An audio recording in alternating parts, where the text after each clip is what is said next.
La politóloga Rosario Espinal está con nosotros. Buenos días, bienvenida. Buenos días. Qué bueno Bien que está por acá.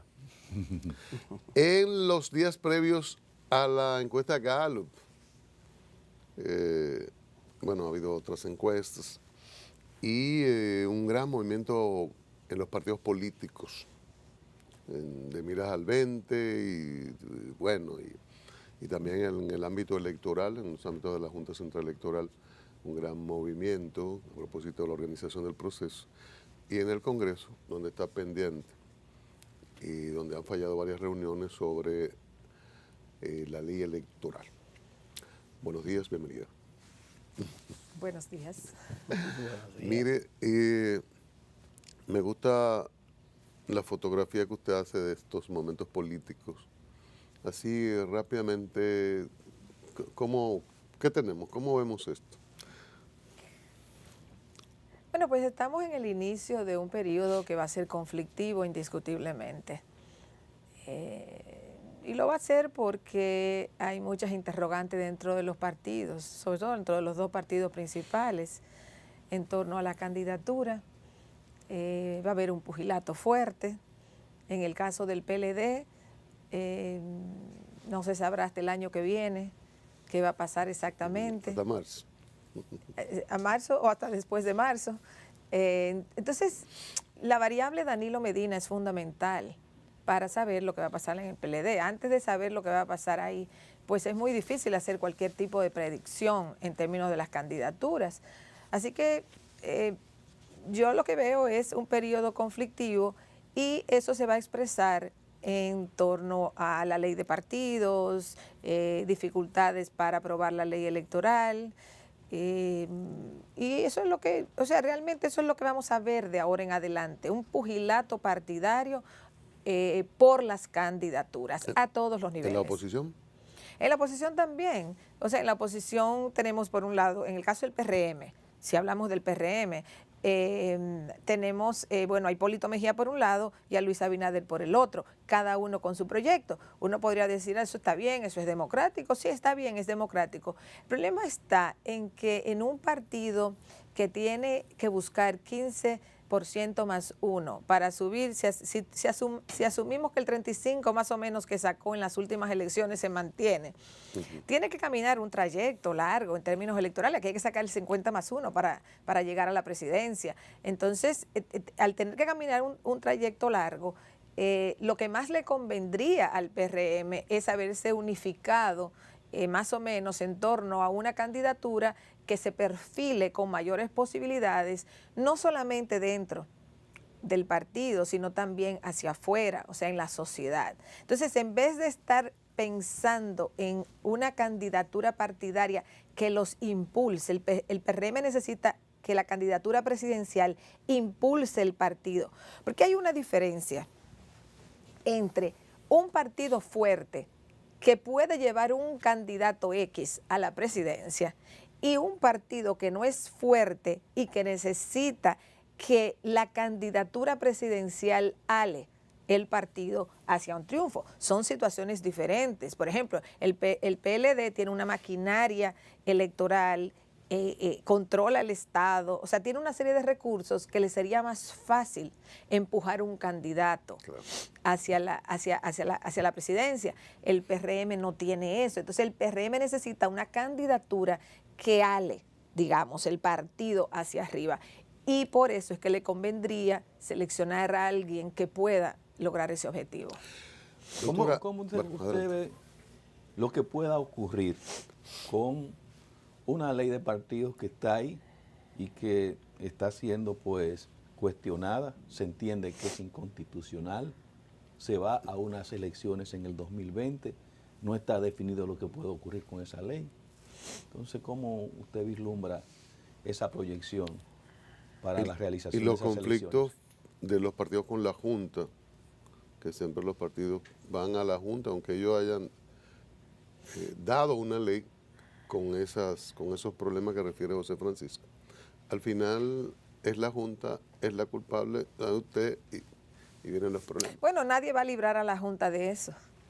O sea, nadie va a librar a la Junta de que muchos conflictos vayan allí, de la misma forma que nadie va a librar al Tribunal Superior Electoral de que muchos conflictos vayan allá. Y quizás nadie va a librar al Tribunal Constitucional de que vayan los recursos de inconstitucionalidad hacia allá. Pero lo más que podría pasar en el caso del Tribunal Constitucional es que algún artículo de la ley de partidos políticos se declare inconstitucional, pero en general la ley va a mantenerse. Va a normar. Entonces, bueno, si norma, ya eso es otra cosa. Sí. Más me refiero a que exista. Sí. O sea, la ley se va a quedar ahí. ¿Cuánto va a normar la ley? Va a depender de la capacidad que tengan, por un lado, la Junta Central Electoral de hacer cumplir la ley y por otro lado, de la disposición que tengan los partidos de que se cumpla la ley. Y ya eso habrá que verlo en el camino. Pero en términos de la ley en sí, yo pienso que lo más que puede pasar es que se lleven algunos artículos al Constitucional y a ver qué pasa ahí. De todas formas, hay sectores políticos, sobre todo los partidos minoritarios, que van a hacer una inversión en mantener sobre el tapete la inconstitucionalidad de los artículos con los cuales ellos no están de acuerdo.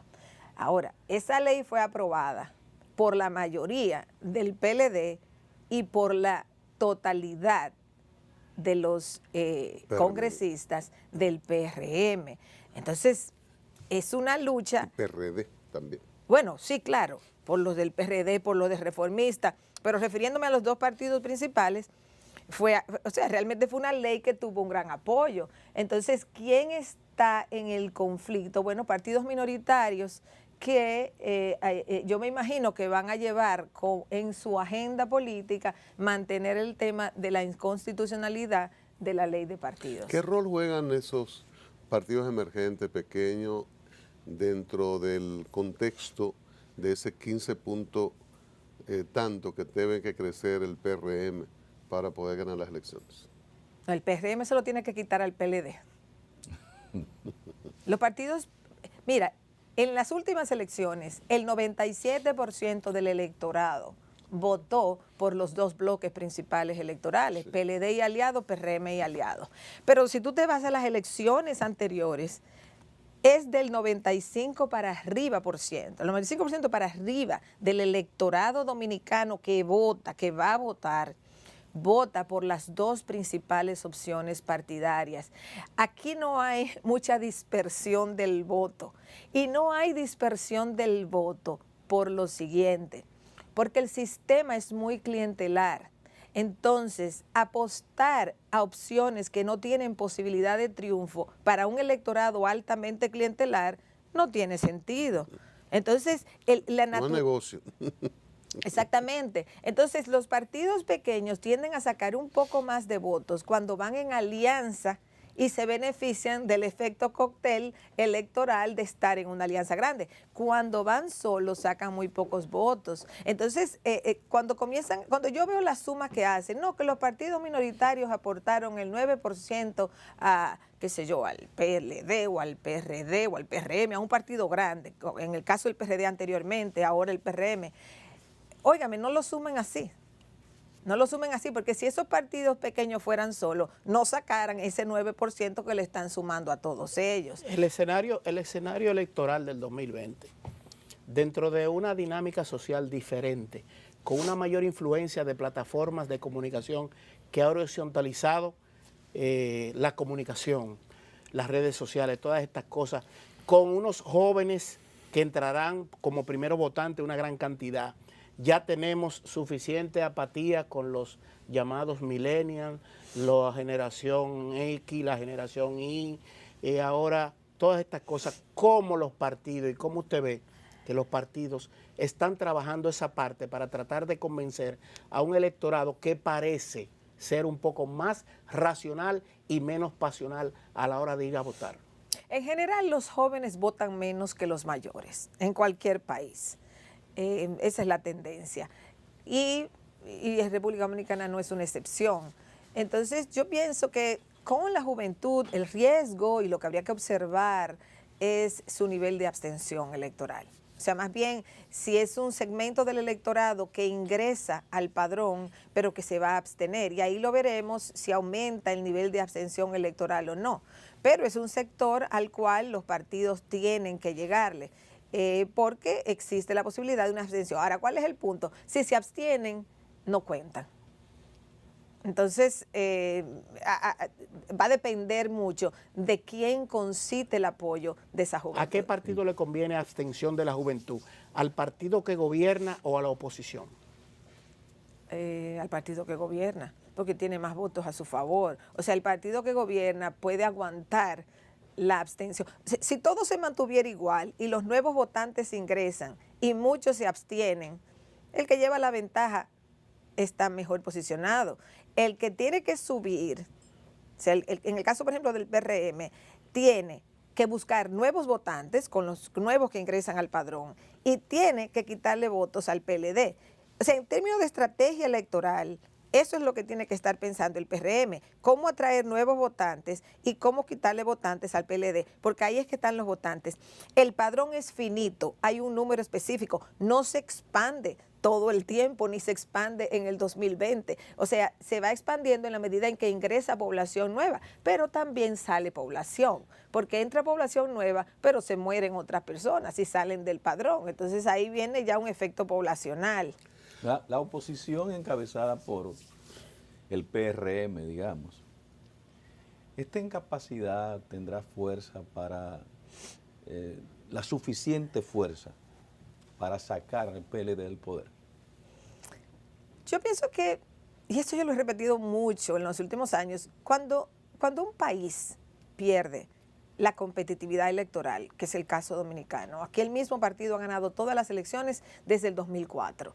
O sea, llevamos 14 años con el mismo partido ganando todas las elecciones. Pero ha perdido espacio de poder. La capital perdió el ayuntamiento, el PLD. Sí, eso es Gran cierto, cosa. pero ahí se dieron factores especiales de cómo se dio eso a última hora. Un candidato del partido en el poder que estaba repitiendo después de ya un largo tiempo, 14 años, una sensación en la población de que no se enfrentaban los problemas, de que el alcalde estaba alejado de la ciudad. O sea, eso no significa nada en términos a lo esencial del poder.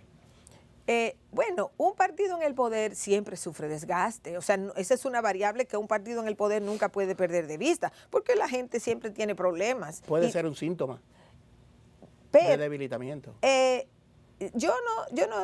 Puede ser un síntoma de debilitamiento, pero el Distrito Nacional es demasiado especial en el contexto electoral dominicano. Entonces, habría que analizarlo en términos de su composición de clase. Pero además... Cafecito Santo Domingo, por favor. Con todo el mundo, con todas las corrientes políticas partidarias. Y tampoco... El mejor café del mundo. Sí, señor. Muchas gracias. Café Santo Domingo, con esta temperatura. Sabor que arranca en el aroma, Café Santo Domingo. Siempre es muy bueno. Por acá... Gracias. En lo que retomamos la pregunta de José Francisco, que usted iba sobre la oposición y la posibilidad, capacidad o incapacidad de la oposición para enfrentar al PLD.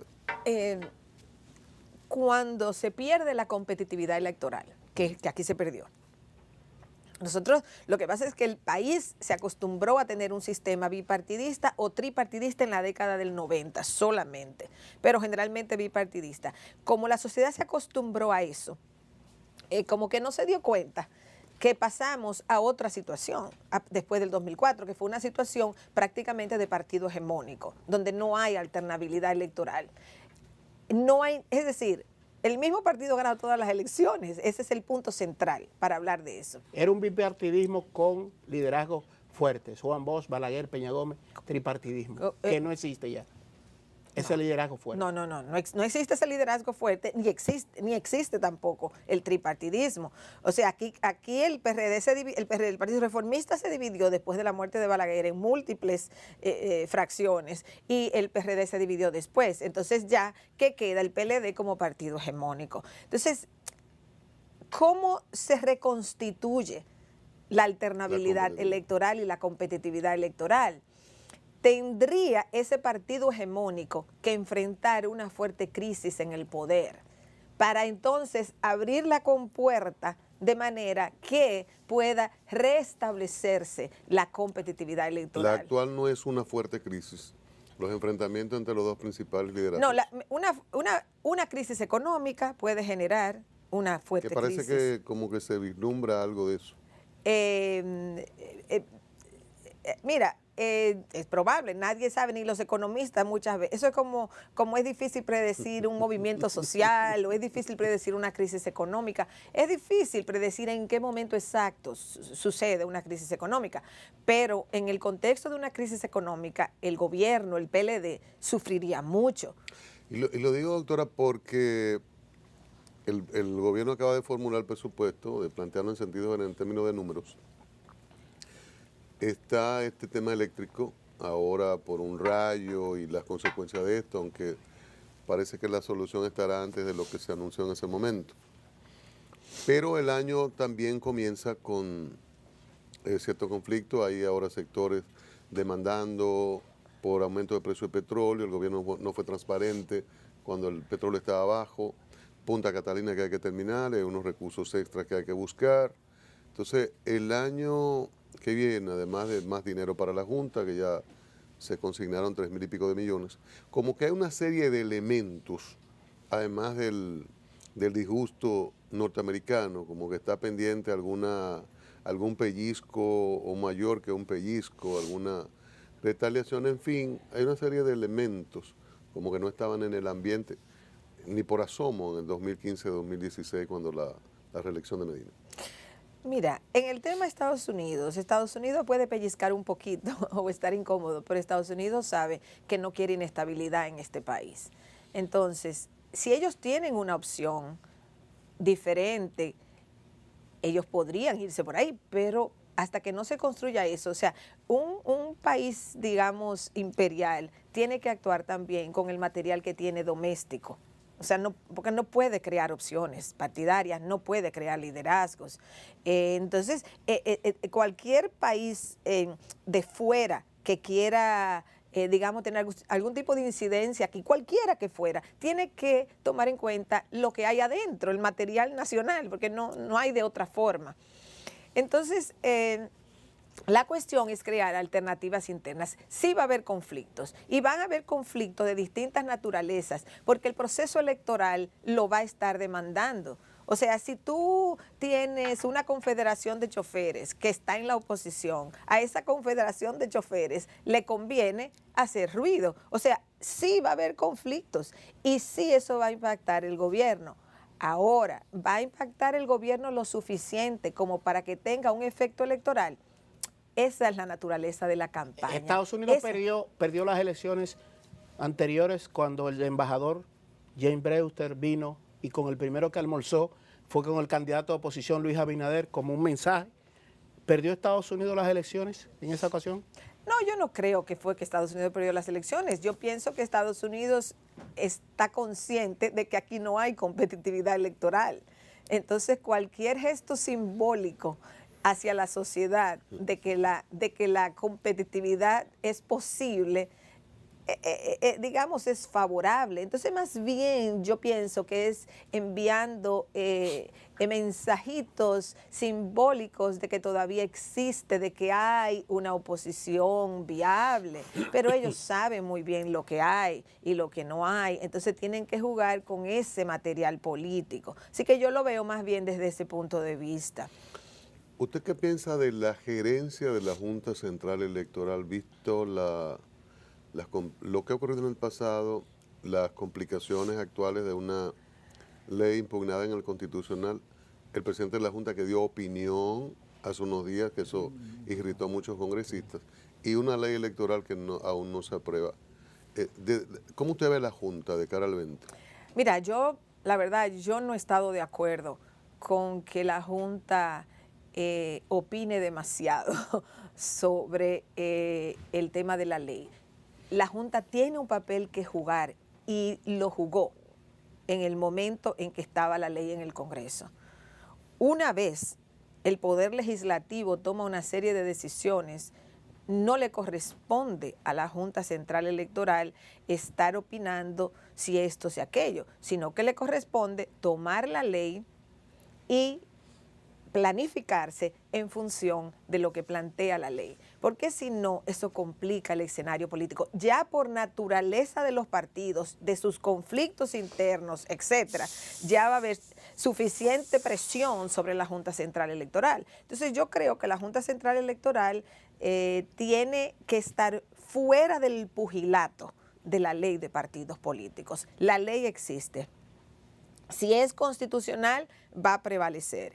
Si hay aspectos inconstitucionales, le corresponde a otras fuerzas políticas llevarlo al Tribunal Constitucional y que ese tribunal decida si es constitucional o no un artículo u otro.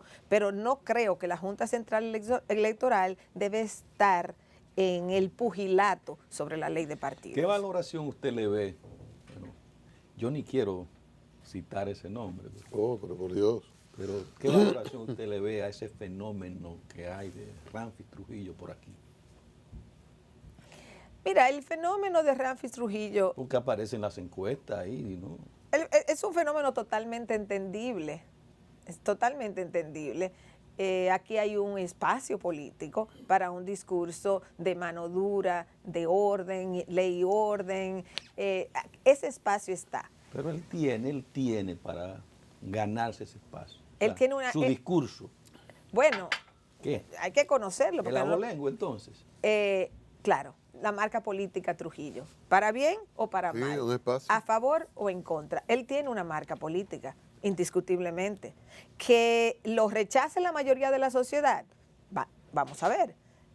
Ojalá que así sea, porque la verdad es que no queremos ni simbólicamente nada que se parezca al trujillismo. Pero eso no quiere decir que no se tenga eso en cuenta, porque cuando en una sociedad crece el sentido del deterioro, del descontrol, de la delincuencia, del desorden, etcétera, siempre se crea un espacio para ese tipo de movimiento. Además, si aquí no se reconstituye un bipartidismo y se queda el PLD como partido hegemónico, eventualmente surgirá alguna fuerza política que llene ese espacio, porque ningún partido se queda siendo hegemónico para siempre. Entonces, eventualmente, algo va a llenar ese espacio. Al PRM le conviene muchísimo usar la inteligencia política para que sea el PRM quien llene ese espacio político, pero no sabemos si ese espacio político lo va a llenar el PRM o no. O una mitosis, división de la célula que se llama PLD. Yo la verdad es que no vislumbro una división significativa en el PLD, por lo menos para el 2020.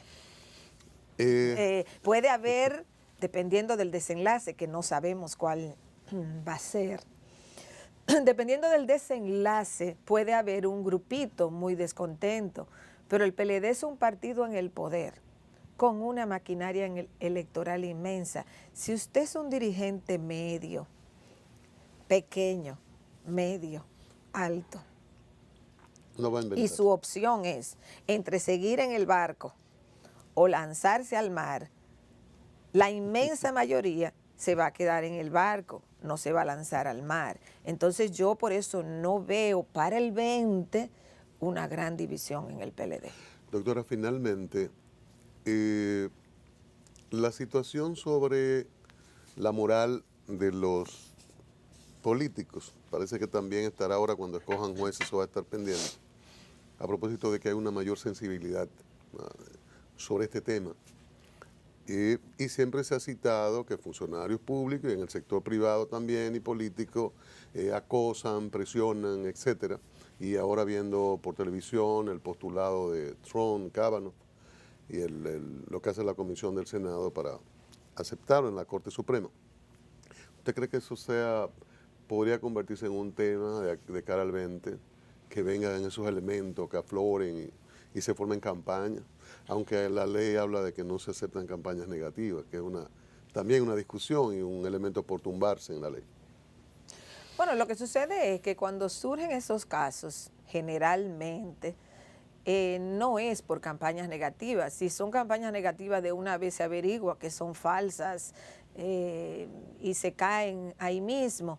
Más bien el asunto es si en la sociedad dominicana existe ya o no la fuerza para hacer ese tipo de denuncia y para que ese tipo de denuncias se tomen en cuenta, porque no es cualquier, digamos, como se dice aquí, no es cualquier infeliz o cualquiera infeliz, sea hombre o sea mujer, que puede levantar denuncias creíbles sobre figuras públicas, o tiene que producirse algo significativo para lo cual haya evidencia clara y que alguien se atreva a decirlo, o es muy difícil que alguien se lance a hacer denuncia, aunque haya sucedido el problema. O sea, no, yo no estoy diciendo que no ha sucedido, sino para que alguien se atreva a enfrentar, a denunciar a alguien con poder, no es fácil.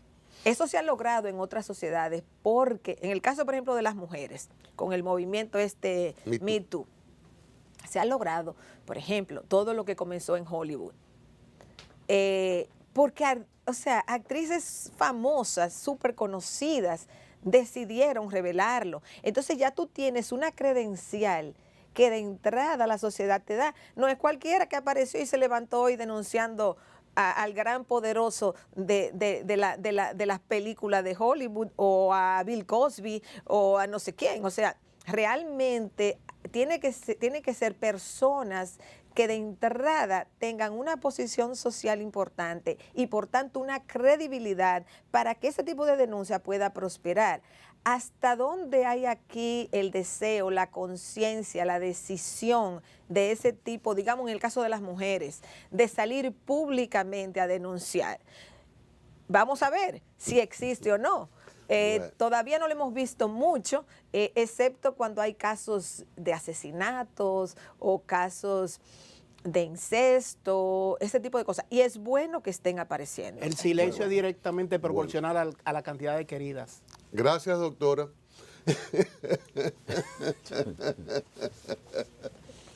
Bueno, Rosario Espinal, politóloga, siempre será interesante conversar con ella sobre estos temas. Nosotros continuamos. ¿Y qué es eso, Dios?